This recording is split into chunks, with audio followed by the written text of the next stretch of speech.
নমস্কার বন্ধুরা, আশা করি আপনারা সবাই ভালো আছেন। আবার একটি ভিডিও নিয়ে আপনাদের সঙ্গে উপস্থিত হলাম।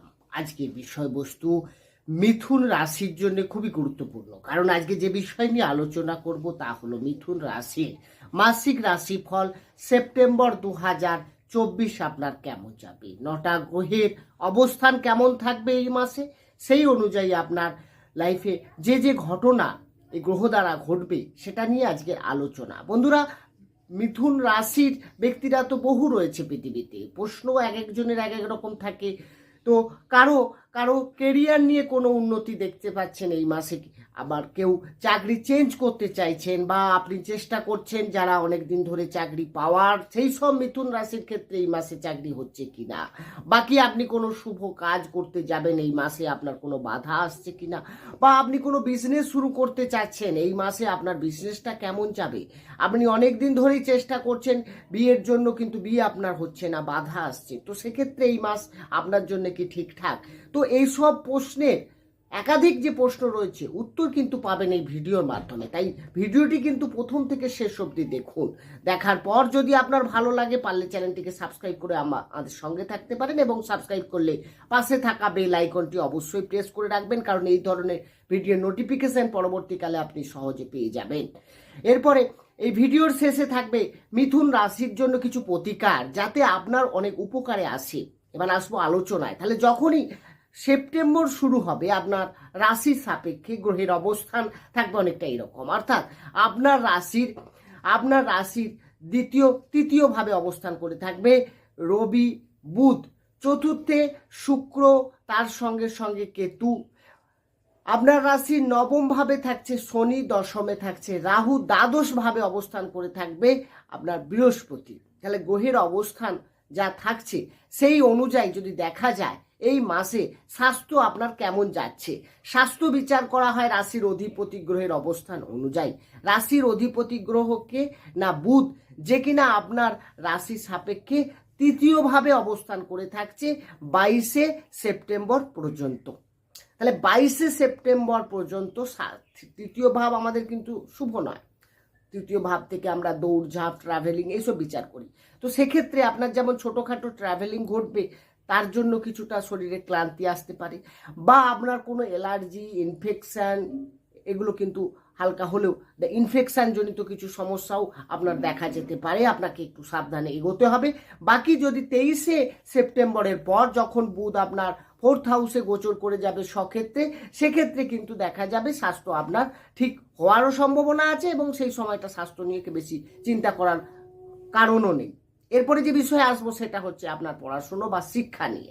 হ্যাঁ বন্ধুরা, যারা বিদ্যার্থীরা রয়েছেন তাদের জন্য, হ্যাঁ, সেক্ষেত্রে যদি দেখা যায় যে পঞ্চম থেকে আমরা শিক্ষা বিচার করি, তাহলে পঞ্চমপতিকে না, পঞ্চমপতি হলো শুক্র, যে কিনা আপনার রাশির চতুর্থে অবস্থান করে থাকবে, সঙ্গে থাকবে কেতু, কতদিন না 18ই সেপ্টেম্বর পর্যন্ত।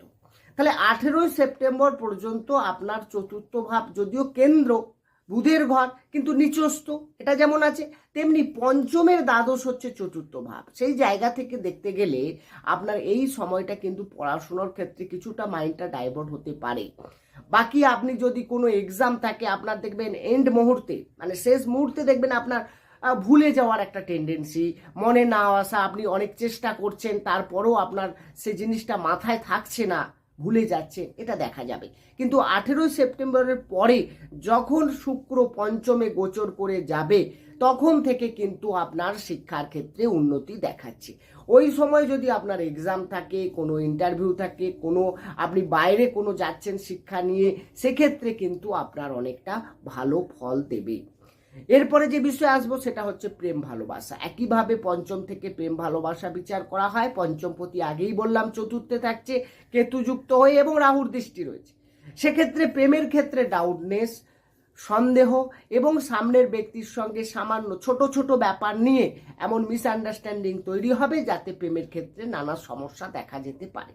নতুন করে কাকেও প্রপোজ করতে গেলেও এই মাসটা কিন্তু আপনাকে একটু ভেবেচিন্তে, বিশেষ করে 18 সেপ্টেম্বর পর্যন্ত আপনাকে সাবধানে এগোতে হবে। 18 সেপ্টেম্বরের পরে যখন শুক্র পঞ্চমে গোচর করে যাবে, তারপর থেকে কিন্তু লাভ রিলেশন অনেকটা বেটার হবে এবং আপনাদের দুজনের মধ্যে তালমিল যেমন বাড়বে, তেমনি দুজনের মধ্যে সম্পর্কও কিন্তু মধুর হতে চলেছে এই সময়টা।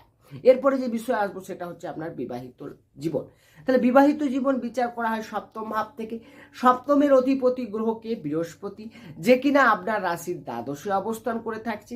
দ্বাদশ ভাব কুণ্ডলী শুভ নয় এবং এই মাস নয়, পুরো বছর অবস্থান করে যাবে। মে 2025 পর্যন্ত এই বৃহস্পতি আপনার দ্বাদশে থাকছে। সুতরাং এই মাসে তো বটেই আপনার কিন্তু বিবাহিত জীবনের ক্ষেত্রে কিছু তো বাধা আসবেই এবং বিশেষ করে লাইফ পার্টনারে কিছু হেলথ ইস্যু আসতে পারে। না হলে কিন্তু তার সঙ্গে আপনার কিছুটা ডিবেট বা মনোমালিন্য, মিসআন্ডারস্ট্যান্ডিং এগুলো তো দেখা যাবে।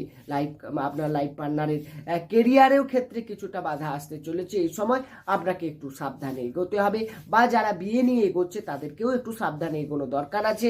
এখানে কিন্তু দেখাচ্ছে বৃহস্পতি যেহেতু দ্বাদশে আছে, মিথুন রাশির জন্য কিন্তু ম্যারেজের ক্ষেত্রে কিছুটা হলেও সমস্যা আসতে পারে। বিয়ে হলেও দেখা যাবে কিছু বাধা বিঘ্নর মধ্য দিয়ে হবে, স্মুথলিভাবে নাও হতে পারে। এরপরে যে বিষয় আসবো সেটা হচ্ছে আপনার ভাগ্য। এই মাসে আপনার ভাগ্য কতটা সাপোর্ট দেবে। হ্যাঁ, ভাগ্য বিচার করা হয় নবম ভাব থেকে। নবমের অধিপতি গ্রহ শনি স্বয়ং নবমে থাকছে, কিন্তু বক্রী হয়ে থাকছে। অষ্টমেরও কিছু ফল দেবে, তবে নিজের ঘরে সক্ষেত্রী থাকছে, এক্ষেত্রে কোনো বাধা থাকছে না। হ্যাঁ, একটু দেরি হবে, ভাগ্যে কিছুটা বাধা আসতে পারে হালকা, কিন্তু সেটা আবার ঠিক হয়ে যাবে। বড় কোনো সমস্যা আসবে না এই মাসে। বাকি আপনি যদি এই মাসে কোনো ডিসিশন নিতে চান, কোনো পারচেস করতে চান, জিনিস যানবাহন কিনতে চান, কোনো প্ল্যান নিতে চাইছেন, কোনো ইনভেস্ট করতে চাইছেন, কোনো শুভ কাজ, কোনো মাঙ্গলিক কাজ, কোনো ভ্রমণে যেতে চাইছেন, সেক্ষেত্রে কিন্তু আপনার ক্ষেত্রে যথেষ্ট ভালো ফল দেবে। আপনারা এগোতে পারেন, তবে একটু ঢিলে হতে পারে। আপনাকে সময় নিয়ে যে ঘটনাটা ঘটার তার আগে কিন্তু আপনাকে চেষ্টা করতে হবে। আপনি এই মুহূর্তে চেষ্টা করলে কিন্তু হবে না, এক্ষেত্রে কিছুটা বাধা আসতে পারে। এরপরে আসবো কেরিয়ার। কেরিয়ার বিচার করা হয় দশম ভাব থেকে। দশমে রাহু থাকছে, দশমপতি দ্বাদশে যাচ্ছে, দুটো দিক দিয়েই খারাপ। বৃহস্পতি শত্রু ঘরে অবস্থান, দ্বাদশ ভাব, তারপর শত্রু ক্ষেত্র। বাকি আপনার রাহু সে কিন্তু কেরিয়ারের ক্ষেত্রে কিছুটা তো বাধা, বিশেষ করে চেঞ্জ করানোর একটা চেষ্টা করবে। অর্থাৎ আপনার চাকরির ক্ষেত্রে পরিবর্তন, চাকরির ক্ষেত্রে আনস্যাটিসফাইড, বা চাকরিতে আপনার ক্ষেত্রে পলিটিক্স হওয়ার একটা সম্ভাবনা, আপনাকে ডাউন করার একটা চেষ্টা মিথুন রাশির ক্ষেত্রে এটা দেখাই যায়।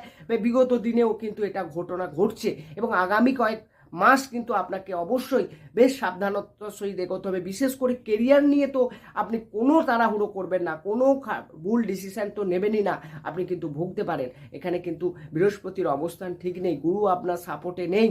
দ্বাদশে থাকা মানে যারা বিদেশি কোম্পানি বা এমএনসি কোম্পানি বাইরে যেয়ে কাজ করতে চাইছেন, বিদেশে যেতে চাইছেন, তাদের জন্য কিন্তু অনেকটা বেটার ফল দেবে। ম্যানেজমেন্ট সেক্টর, টিচিং লাইন, কাউন্সিলিংয়ের ক্ষেত্রে এগুলো কিন্তু বেশ ভালো ফল দিতে চলেছে। বন্ধুরা, এরপরে আসবো বিজনেস। বিজনেস বিচার করা হয় সপ্তম ভাব থেকে। আগেই বললাম সপ্তমপতি বৃহস্পতি দ্বাদশে থাকছে, তো বিজনেসের ক্ষেত্রেও একটু চাপ থাকবে, আপনাকে দেখে এগোতে হবে। এরপরে আসবো প্রতিকার।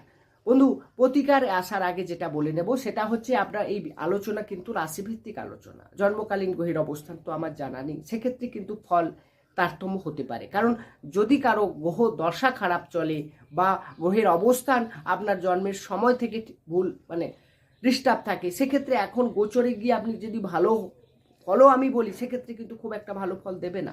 এক্ষেত্রে কিন্তু পূর্ণাঙ্গ বিশ্লেষণ আপনার অবশ্যই দরকার। এছাড়া যদি আপনি জানতে চান, অবশ্যই ডেসক্রিপশনে নম্বর রয়েছে, আপনার বিষয় সেটা আপনি জানতে পারবেন।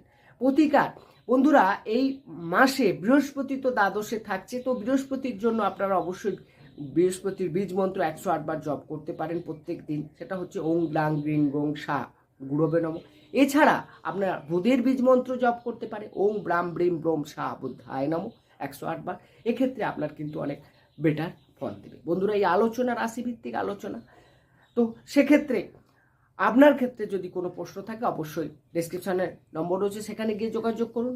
আর ভালো থাকুন, সুস্থ থাকুন, দেখা হবে অন্য একটি ভিডিওতে। নমস্কার।